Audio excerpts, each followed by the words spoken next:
Diyar diyar dolay aşmadan usandım geri Ceylan'ım. Bende olan derdi gamın emrazın aygadan ağlayan Sertabi beydanı yaşmadan usandım geri Ceylan'ım aygadan ağlayan.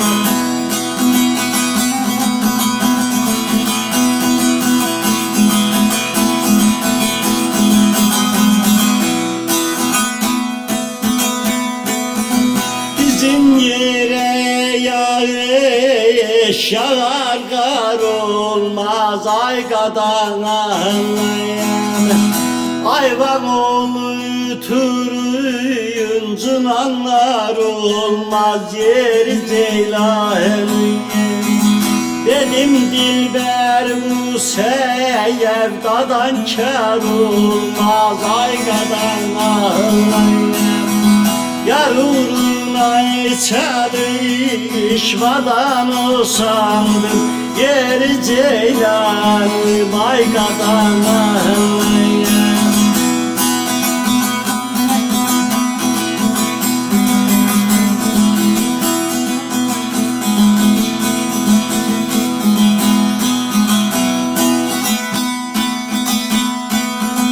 Nuru derdeştirmeye azgın yaramı Ecel pençelerine yoldu haramı Beygadan ağlayan